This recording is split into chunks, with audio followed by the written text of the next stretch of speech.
অপেক্ষা বাড়ল বাংলাদেশের। ওয়েস্ট ইন্ডিজের কাছে হেরে এক ম্যাচ আগে নারী বিশ্বকাপের টিকিট পাওয়া হলো না।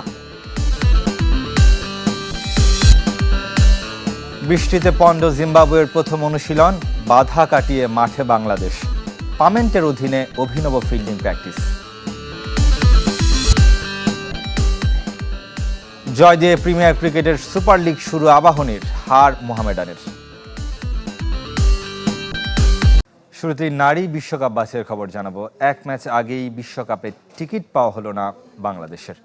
ক্যারিবীয় নারীদের কাছে হেরে গেছে 3 উইকেটে। লাহোরে শারমিন আক্তারের হাফ সেঞ্চুরিতে 9 উইকেটে 227 রান তোলে টাইগ্রেসরা।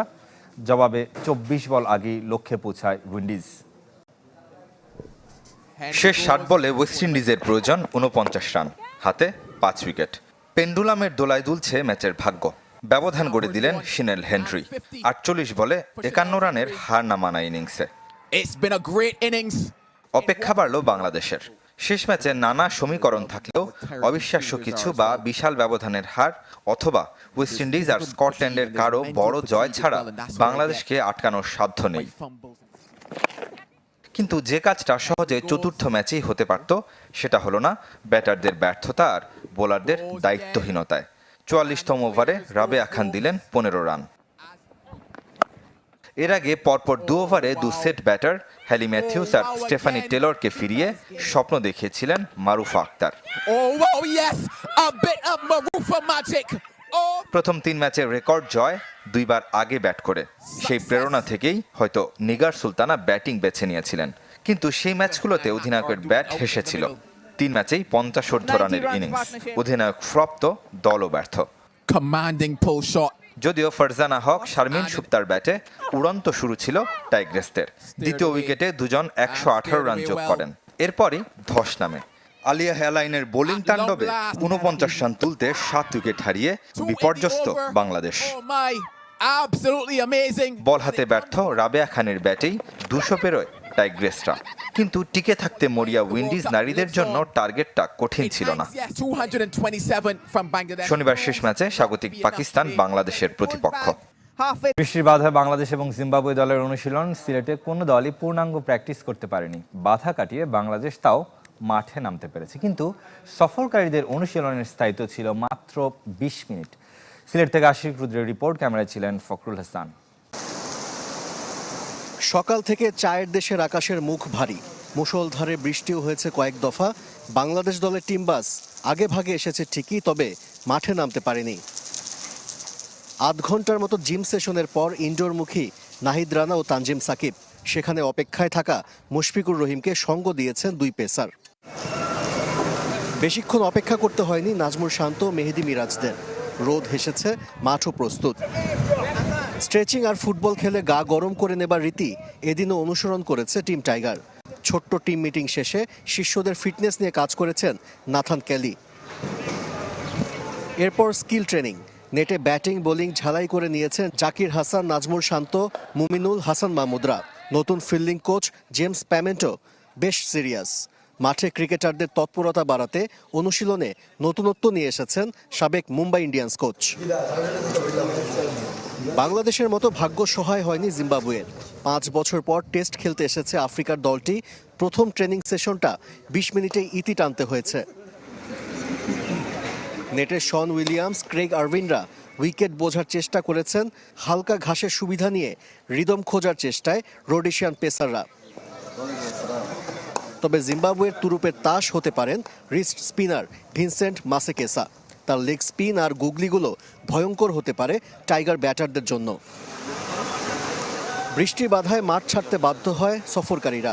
পুরোদমে অনুশীলন করতে না পারার হতাশা রোডেশিয়ানদের চোখে মুখে স্পষ্ট।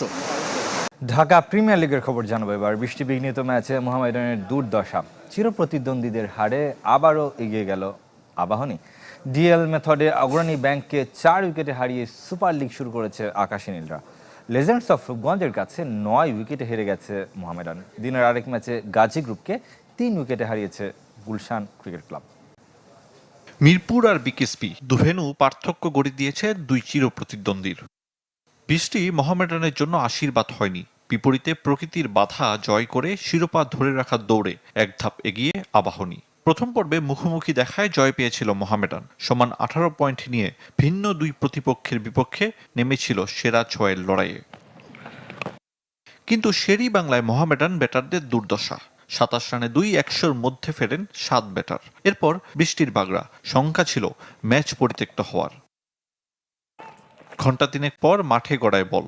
ডিএল মেথডে লেজেন্ডস অব রূপগঞ্জের লক্ষ্য দাঁড়ায় 22 ওভারে 93 রান। টি-20 মেজাজে সে টার্গেট ছুঁয়েছে 53 বল আগে। সাইফ হাসানের 50 আর সৌম্য সরকারের 36 রান বিবর্ণ করেছে সাদা কালোদের। সুপার লিগে মুস্তাফিজকে একাদশে নিয়েও হতাশায় পড়েছে মোহামেডান। অন্যদিকে জয়ের সুযোগ হাতছাড়া করেনি আবাহনী। ডিএলএ অগ্রণী ব্যাংকের বিপক্ষে 22 ওভারে 157 রানের লক্ষ্য কঠিনই ছিল আকাশী নীলদের।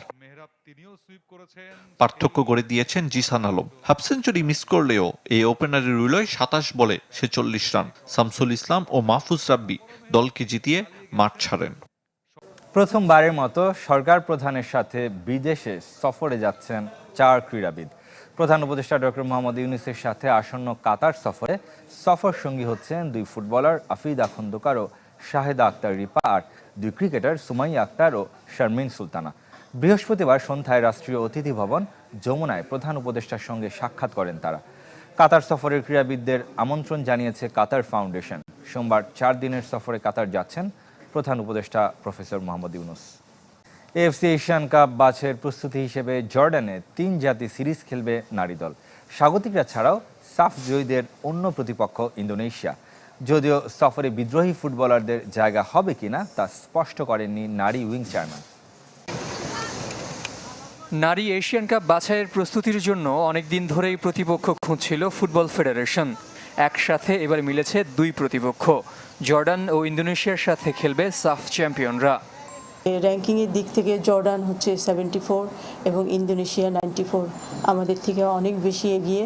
তো আমরা চেয়েছিলাম যে Asia cup FC women's Asia cup qualifying রাউন্ডের আগে আমাদের টিম একটা স্ট্রং টিমের সাথে খেলুক এবং তারা তাদের ল্যাকিংসগুলো বুঝতে পারুক, একইভাবে কোচও বুঝতে পারুক যে টিমকে কোন লেভেল থেকে আরও তৈরি করতে হবে।